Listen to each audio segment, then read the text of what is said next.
यहाँ मौजूद थाना क्षेत्र के समस्त सम्माननीय नागरिकगण, मेरे पुलिस की समस्त पुलिस अधीक्षक और उनकी टीम, मीडिया पत्र,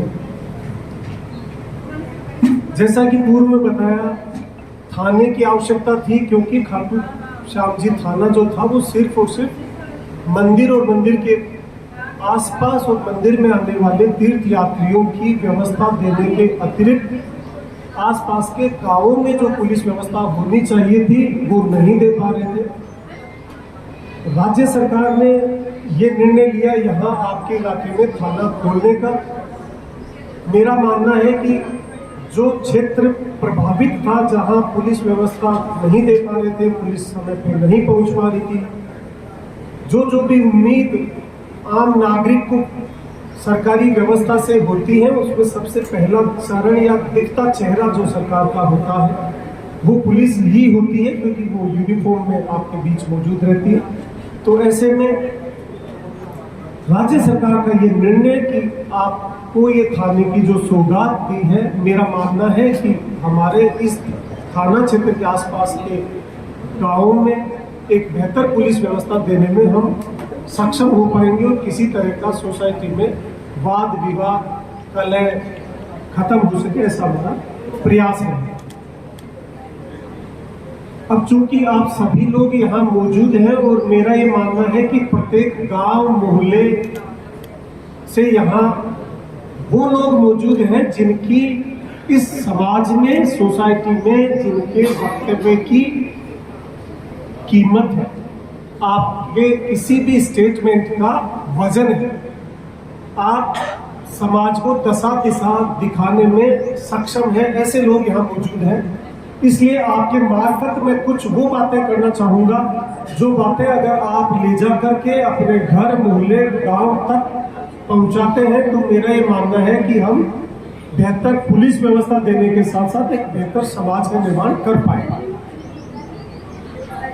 अब आगे मैं जो कुछ बातें करूं, मेरा निवेदन है आप सभी से कि वो सारी बातें आप ही के हित की है, इसलिए प्लीज थोड़ा सा ध्यान से उनको सुनिएगा।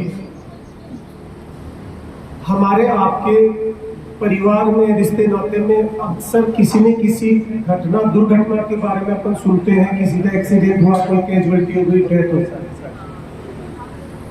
उस परिवार पर क्या बीतती है वो परिवार ही जानता है, दूसरा उस दर्द को नहीं समझ सकता। और वो जो हादसा होता है वो जीवन में एक ही बार होता है, हाथ से बार बार नहीं होता। इसलिए सबसे पहला तो मेरा निवेदन आपसे है कि जब कभी भी आप घर से बाहर किसी भी वाहन में निकले तो जो सुरक्षा के उपकरण है, चाहे सीट बेल्ट लगाना, 4 व्हीलर पे, 2 व्हीलर पे हेलमेट लगाना, ये बड़ी छोटी छोटी जरूरतें हैं। लेकिन हर आदमी ये सोचता है मेरे साथ तो कभी एक्सीडेंट हुआ। मैं पुनः यही कहूंगा कि हादसा दोबारा मौका नहीं देता, जीवन में एक ही बार मौका देता है। ऐसे हादसों से बचने के लिए अपने और अपने परिवार को, पड़ोसी को बचा ले, अपने आप समाज बच जाएगा।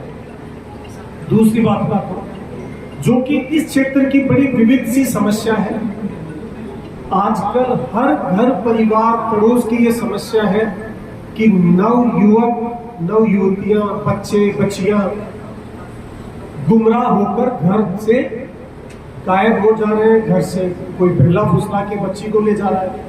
ये जो घटनाएं हो रही, इन घटनाओं में हमारी तरफ से, पुलिस की तरफ से समय समय पे अनेक प्रयास और अभियान चलाए जाते हैं बच्चियों की सुरक्षा के लिए, बच्चियों के आत्म सुरक्षा के लिए और बच्चियों को विधिक जानकारी देने के लिए। कहीं ना कहीं इस तरह के अपराध में हमारी 50% आबादी जो बच्चों की छूट गई, जो भी इस तरह के बच्ची को बरगला के ले जाने में भागीदार है, अपराध का हिस्सा बनते हैं, वो कहीं ना कहीं हमारी जो भी व्यवस्था है उसको छूट जाती है। आप हम सब जिस सामाजिक परिवेश से जुड़े हुए हैं, इस तरह की जब कोई घटना होती है तो बच्ची का परिवार और उस बच्चे का परिवार दोनों की ही सामाजिक प्रतिष्ठा बिल्कुल खत्म हो जाती है। इसका एक ही तरीका है आप अपने घर के भीतर जरूर ये नजर रखें कि आपका बच्चा बच्ची क्या कर रहा है। हमारा इतने सारे ये प्रकरण जो आते हैं उनका अनुभव ये है कि अगर पेरेंट्स ने सही समय पे अपने बच्चा बच्ची पर नजर रखी होती, थोड़ा ध्यान दिया होता, उसकी काउंसलिंग की होती, तो शायद ये घटना नहीं होती। मैं आप सबसे यही विनती करूंगा कि प्लीज इस बात को थोड़ा गौर से देखिएगा। ये हादसे हमारे आपके परिवार रिश्ते नाते में सबके सामने होते रहे हैं और फिर वो परिवार समाज में अपने आप को समाज के सामने जाने से भी कतराने लगता। ऐसी नौबत ना आवे, इसके लिए बहुत कुछ नहीं करने की जरूरत, सिर्फ इतना सा करने की जरूरत है कि उसका बच्चा बच्ची कहाँ जा रहा है, क्या कर रहा है, उसकी हरकतों पे उसके ध्यान देने की जरूरत है, जो हम अक्सर भूल जाते हैं। इसी से जुड़ा हुआ बात है, ये होती क्यों है घटना। हमने हमारे घर परिवार में जितने सदस्य हैं उससे ज्यादा मोबाइल फोन है हर घर, और हर बच्चा हर व्यक्ति उस मोबाइल फोन पे इतना बिजी है कि वो क्या कर रहा है उसने पेरेंट्स को पता, अपने उसके भाई बंधु को पता। जरा उसकी ये गौर कर लीजिए कि वो किन लोगों से बात कर रहा है, किस सोशल मीडिया पे एक्टिव है, सोशल मीडिया पे है तो वो किन चीजों को देख रहे। आपको इमीडिएट पता लग जाएगा कि अगर कुछ गलत रास्ता है तो इमीडिएट पता लगता है। उसको जरा गौर करिए, समय रहते उसको रोकिए। और मेरा तो ये मानना है कि जिस बच्चे को जरूरत नहीं है मोबाइल फोन की, उसके पास मोबाइल फोन हो ही कोई, जिसको आवश्यकता है उसके पास हो। लेकिन समस्या ये है कि बच्चे को छोड़िए, घर में काम करने वाली महिला के पास में आप देखेंगे 2-2, 3-3 फोन। जब ये घटनाएं होती हैं, हम जब अनुसंधान करते हैं तो जो बातें आती हैं कि साहब जो बच्चा गायब हुआ, जो बच्चे गायब हुई, जो महिला गायब हुई, वो 3 फोन 4 फोन यूज कर रहा था या कर रही थी। तो क्या पेरेंट्स को नहीं पता था? इस पे ध्यान देने की जरूरत है। अगली बात का आता हूं, आजकल जिस तरह से सोशल मीडिया के साथ साथ ही इलेक्ट्रॉनिक जमाना आया है, इंटरनेट का जमाना आया है, तो जो करेंसी थी, पैसा था, वो कंप्लीट डिजिटाइज हो चुका। ऐसे में आपके साथ भी ठगी होना, आपके पैसे की ठगी होना बड़ी आम बात होती। साइबर ठगी के साथ साथ ही साइबर रिलेटेड अनेक अपराध भी होने लगे।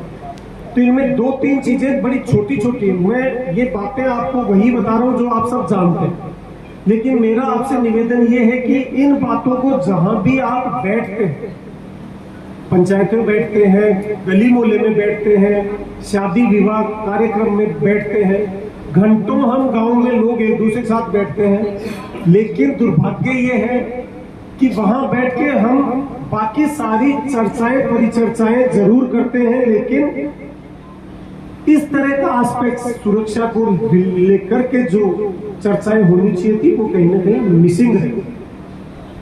उस समय आप जरूर ये चर्चा करें साइबर ठगी को रोकने के 3 छोटे छोटे उपाय। नंबर 1, किसी अनजान व्यक्ति को अपना कोई ओटीपी ना बतावे, कोई पासवर्ड नहीं बतावे, कोई पिन ना बतावे। वो छोटी सी चीजें हैं, लेकिन ये भी हम शेयर कर लेते हैं। दूसरी बात, मेहनत करने से जनाब आगे बढ़ा जाता है, पैसा आता है। बिना मेहनत कभी कोई पैसा नहीं आता। तो अक्सर जो लालच में पड़ करके कि मैं थोड़ा सा ये कर लूंगा तो लॉटरी में कुछ पैसा मिल जाएगा, या जो भी लोग लुभावने ऑफर आते हैं, उनमें कभी मत पड़िए। वो दूसरा उपाय, वो डिजिटल उपाय भी है। साथ ही साथ एक छोटा सा उदाहरण देना चाहूंगा आपके इस इलाके के। अनेक लोग साइबर ठगी के साथ साथ अनेक ठगियों में ठगे गए। जैसे कि अभी 1-2 साल पहले धोलेरा सिटी का नाम आपने सुना। अनेक लोग इस इलाके से ठगे गए। और कौन लोग ठगे गए? जो या तो टीचर है, फौजी है, या सरकारी व्यवस्था में सरकारी नौकरी करते, तो ऐसे लोग ठगे गए।